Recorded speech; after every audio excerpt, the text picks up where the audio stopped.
আসসালামু আলাইকুম। আমাদের এদিকে গত শনি, রবি, সোমবারে প্রচুর পরিমাণে বৃষ্টিপাত হয়েছে।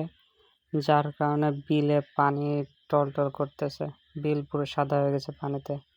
অনেক পুষ্করণী ভেঙে মাছ চলে আসছে বিলে। তো বিলে জাল পেতে কি মাছ পেলাম সেটা আর একদিন দেখাবো না। তো সোমবারের দিন গিয়েছিলাম ঘাস লাগাতে। রবিবারে ঘাস কেটে নিয়ে বাড়ি আসছিলাম।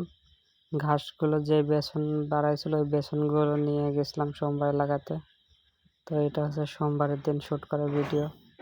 যেই জায়গায় আগে ঘাস লাগাইছিলাম ওই জায়গার পাশে মেহগুন গাছের উঁচা একটা ভিটা ছিল। ওই ভিটা পরিষ্কার করা ভিডিওটা তোমরা দেখছোই। ওই ভিটার উপর কিছুটা জায়গায় ঘাস আগেই লাগাইছিলাম, আর বাদ বাকি ছিল ওই জায়গায় এই বেসনগুলো লাগাইছি। আগে বেসনের সংকট ছিল, এই জন্য আর আগে লাগাইতে পারিনি এটা। এখন যেহেতু এই গাছগুলো বড় হয়ে বেসন হয়ে গেছে, এই গাছগুলো বেসন দিয়ে এই জায়গায় লাগাইছি। তো যাই হোক, এরপর আর ওই চালায় ঘাসগুলো বেশ বড় হয়ে গেছিলো, বাকিগুলো ওইগুলো আজকে কেটে নিয়ে বাড়ি আসছে। যেই ঘাসের বোঝাটা মাথায় দেখতে পারতেছে, এইগুলো থেকে যে বেসনগুলো বার হবে সেইগুলো এই চালার ডান পাশে লাগাই দেবো ভাবতেছি। ওই জায়গাটা মোটামুটি কমপ্লিট হয়েছে, ওই জায়গাটা আর অল্প কিছু বেসন হলে কমপ্লিট হয়ে যাবে না। ওই মেহগুন গাছের ভিটাটা যেই চালা দামি হেঁটে বাড়ি আসতেছে এই চালার ডান পাশে লাগাবো ভাবতেছি, যেগুলো বেঁচে যাবে না। তো চলো ঘাস কাটা যাক। এবার বাড়ি এসে বেসনগুলো রাখতেছি আগে, তারপরে গরুর জন্য ঘাস কাটবো। আগে ঘাস থেকে বেসনগুলো আলাদা করে সাইডে রেখে দিচ্ছে, পরে ঘাসগুলো কেটে গরুকে খাবার দেবো। তো ঘাস কাটা প্রায় শেষ, হাতেরগুলো হইলেই ঘাস কাটা শেষ হয়ে যায়। পুষ্করণী চালায় ঘাস লাগিয়েছিলাম আমরা হচ্ছে 3 চালা। 3 চালার মধ্যে 1 চালা আজকে শেষ করলাম সব ঘাস কেটে এনে, আর 2 চালা আছে। এই 2 চালাও কিছুদিনের মধ্যে আশা করি শেষ করে ফেলবো না। বৃষ্টির কারণে ঘাসগুলো হেলে গেছে, তো এই জন্য আরও দ্রুত কাটতেছে, না হলে আরও কিছুদিন রেখে দিতাম ঘাস।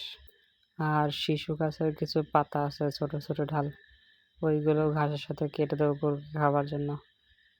তো চলো কেটে গরুকে খাবার দেওয়া যাক। আমাদের গরুর ঘরের অবস্থা খুবই খারাপ। ঘরের মধ্যে ইট বিছানো ছিল, ইট দিয়ে প্লাস্টার করা ছিল, আমি নিজে হাতে করছিলাম। তো পানি করতো না, এই জন্য ওইটা ভাঙছি, ভেঙে ভাবছি যে নতুন করে গুঁড়া সহকারে করব, কিন্তু বৃষ্টি কেদার কারণে আর করতে পারতেছি না, সময় সুযোগও আসছে না। বারবার বলি শনিবারে করো শনিবারে করো, 2-3 সপ্তাহ ধরে আমরাই করতেছি, কিন্তু গরুর ঘর আর ঠিক করা হচ্ছে না। তো যাই হোক চলো তোমরা দেখো গরুর ঘরের কী অবস্থা। এই চটের মধ্যে করে গরুর জন্য খাবার নিচ্ছি, ডিশই করে নেই, কিন্তু ডিশ রয়েছে গরুর সামনে দেওয়া আছে। ডিশ গরু ছাগলের দুজনের সামনে ডিশ দেওয়া আছে, 2টা ডিশ। এই জন্যকে চটে করে গরুর জন্য খাবার নিয়ে যাচ্ছে, গরু বাছুর 2জনকেই দেবো। চলো যাওয়া যাক। এই দেখো এইটা হচ্ছে আমাদের গরু। তো গরু মূলত খাওয়ার খাবো, ঠিকঠাক মতো খাওয়া দিতে পারি না, তো এই জন্য গরুর অবস্থা এরকম, একদম কাহার হয়ে গেছে, মানে যে আড্ডি বাড়ায় গেছে। বাছুরটাও অতটা ভালো অবস্থা না, তাও আলহামদুলিল্লাহ আল্লাহ পাক যেইভাবে রাখে সেইভাবে শুকরিয়া আদায় করি। তো যাই হোক, গরুকে খাবার দেওয়া শেষে ছাগলের জন্য খাবার ডাললাম, এই কী বলে ঝুড়ি, আমের টেরে। তো ছাগলের সামনে দেওয়ার পর চলে গেলাম বাছুরের কাছে।